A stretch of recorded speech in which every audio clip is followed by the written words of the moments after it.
Bonjour à toutes, bonjour à tous, chers étudiantes, chers étudiants, bonjour. Dans cette nouvelle vidéo, cette fois, consacrée à l'étude de cas d'un système d'information à concevoir.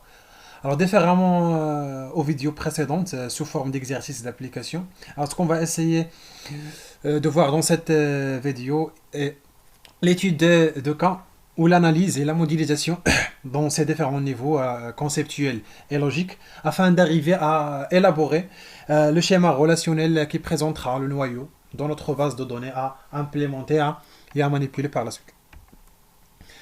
Alors, l'étude de cas concerne une société de location de matériel. Alors, il s'agit d'analyser le système d'information de la société RentMat qui loue des matériels à ses clients. Alors, la société dispose de plusieurs locaux et les locations se font dans les diverses agences. Alors, les interviews effectuées ont permis de détecter les règles de gestion suivantes. Alors, la première règle, une location concerne un ou plusieurs matériels. Toute location doit donner lieu à un contrat entre la société et le client.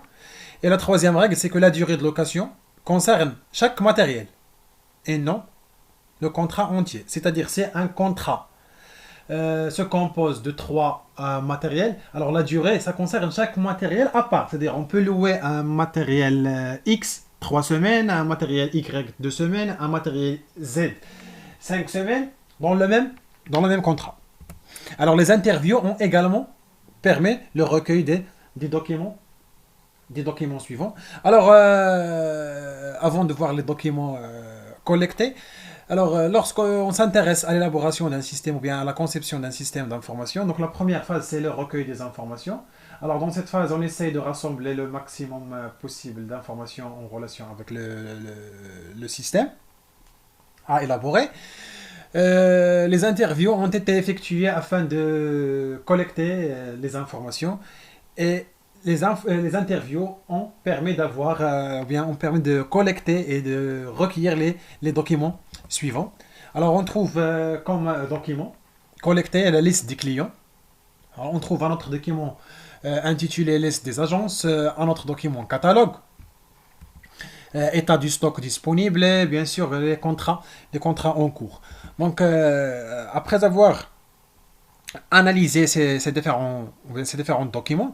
Alors, on va essayer d'extraire les informations pertinentes de la plupart de ces documents pour concevoir notre système d'information. Voilà, là, avant de passer la première étape, on va voir le travail à faire. Alors, la première des choses, c'est établir un dictionnaire de données épuré, tracer le graphe de dépendance fonctionnelle, concevoir un modèle conceptuel de données, transformer le MCD en MLD et déduire le schéma relationnel. Alors on va essayer dans cette étude de deux cas de voir l'ensemble des notions et techniques acquises au cours de cette partie système d'information. Voilà, là on commence par la première question, établir le dictionnaire de données épurées. Mais avant d'établir un dictionnaire de données épurées, alors on doit premièrement collecter l'ensemble des informations, l'ensemble des données à mettre dans le dictionnaire. Voilà, alors pour élaborer un dictionnaire de données, donc on va recueillir et rassembler les informations. Bien sûr, on va se baser sur les documents collectés. Donc on a le premier document qui concerne la liste des clients. Deuxième, c'est la liste des agences, catalogue, etc. etc. Alors, le premier document présente la liste des clients. Donc, on va essayer d'extraire les informations de chaque client. Alors, on trouve le code, le nom, le prénom, la rue, la ville et le téléphone. Alors, de même pour les agences. Alors, on distingue numéro agence et nom non agence. Les informations concernant les matériels, alors, on peut les trouver sous forme de catalogue. Alors on trouve référence matérielle, désignation matérielle, ampli, tondeuse, caméra thermique, etc. Et le prix de location, alors le prix de location par semaine. Donc on peut déduire que la location s'effectue par semaine. Et le prix de location de chaque matériel. Alors en ce qui concerne les états du stock disponible, ou bien l'état de stock disponible dans chaque agence. Alors on trouve l'agence numéro 1, référence matérielle et la quantité disponible de matériel dans l'agence numéro 1, l'agence numéro 2, l'agence numéro 3. Donc la quantité, référence, l'agence déjà prise.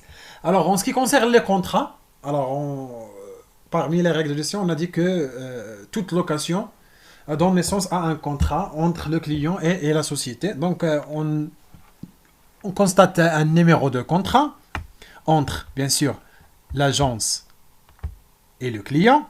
On constate aussi date de contrat, la quantité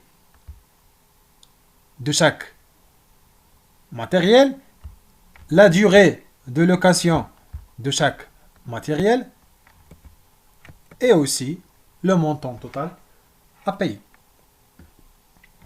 Voilà, alors voici l'ensemble des informations extraites d'après ces documents. Alors on va citer, on va dresser, on va classer ces informations, ces données dans un dictionnaire de données. Alors code client, nom client, prénom client, la rue, la ville, numéro agence, nom agence, référence matérielle, désignation, prix de location, disponibilité, numéro contrat, date contrat, durée location et le montant. Voilà, donc c'est la première phase après avoir collecté les informations. Deuxième étape, c'est épurer le dictionnaire. Alors c'est quoi épurer le dictionnaire? C'est traiter le dictionnaire selon trois points. Alors on s'intéresse aux synonymes. Il faut éliminer les synonymes, c'est-à-dire deux termes qui signifient la même chose. Préciser polysème si on a un seul terme, mais pour deux réalités différentes. Et aussi éliminer ou bien écarter les champs calculés. Alors, en ce qui concerne notre dictionnaire, donc il n'y a pas de synonyme ni de polysème, mais on peut éliminer une propriété montant. Alors, puisque montant c'est un champ calculé, alors qu'on peut déduire à partir de prix de location, la quantité et la durée. Voilà, donc une fois on a classé les informations dans un dictionnaire de données et épuré le dictionnaire, alors on passe à déterminer les graphes ou bien les dépendances fonctionnelles afin de les présenter sous forme de GDF, graphe de dépendance fonctionnelle. Voilà, après avoir étudié et analysé l'ensemble des documents, alors le graphe de dépendance fonctionnelle se présente comme suit. Alors on a code client, détermine nom client, prénom client, la rue et la ville. C'est évident. Numéro contrat détermine la date contrat. Numéro contrat détermine code client, car un contrat est signé par un seul client et un seul. C'est-à-dire, si je connais numéro contrat, je peux savoir le client qui a signé le contrat. Et je peux savoir aussi numéro d'agence, car un contrat, c'est un document entre client et l'agence. Ou bien client et la société par l'intermédiaire de l'agence. Donc, numéro contrat détermine numéro agence. Numéro agence détermine le nom de l'agence. Alors, en ce qui concerne matériel, l'identifiant référence détermine le prix de location et détermine désignation de chaque matériel. Alors, aussi, lorsqu'on parle de la durée de location et la quantité de matériel. Alors, un contrat peut contenir plusieurs matériels. Donc, si on parle de la quantité d'un matériel X dans un contrat N, donc pour savoir la quantité, il faut savoir le numéro de contrat et le référence matériel. Donc, pour déterminer la quantité, il faut concaténer les deux données sources, numéro contrat et référence matériel. De même pour la durée. Pour savoir la durée de location de chaque matériel dans un contrat, il faut savoir le numéro de contrat et référence matérielle. De même pour la disponibilité de stock dans une agence. Pour savoir la disponibilité de stock d'un matériel dans une agence. Déjà la phrase à annoncer, c'est la disponibilité de stock dans une agence d'un matériel. C'est-à-dire, on cherche c'est quoi le nombre de matériel en stock dans une agence. Donc, on s'intéresse au matériel et en même temps au numéro de l'agence pour savoir la disponibilité en stock. Donc, voilà le graphe de dépendance fonctionnelle élaboré. Alors, on va essayer de traduire ou bien transformer le graphe suivant en MCD en respectant ou bien en appliquant les règles vues précédemment. Voilà, on a les quatre entités, client, contrat, agence et matériel. On a les associations entre contrat et client. Un client signe un contrat. Contrat se fait avec entre le client et l'agence. L'agence stocke matériel et le contrat se compose d'un ensemble de matériel. Alors en ce qui concerne les cardinalités, un client peut ne pas signer de contrat comme il peut signer plusieurs. Un contrat est signé par un client et un seul. Un contrat se fait avec une seule agence et une seule. C'est-à-dire impossible de trouver un numéro de contrat se fait avec plusieurs agences. Non. Alors, l'agence peut faire plusieurs contrats, comme il ne peut faire aucun contrat. Agence stocke un matériel en plusieurs, et un matériel donné, on peut le trouver dans plusieurs agences ou aucun. Et bien sûr, la disponibilité, c'est en fonction de numéro de l'agence et référence matérielle.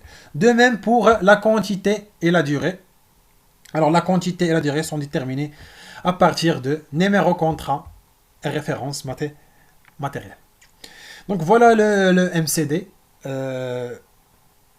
élaboré à partir des données extraites du système d'information de la société RentMat.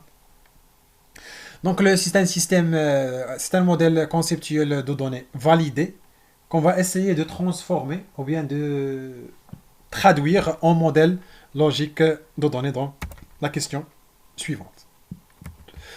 Voilà, alors si on applique les règles vues précédemment, alors on obtient comme résultat le modèle logique de données suivant.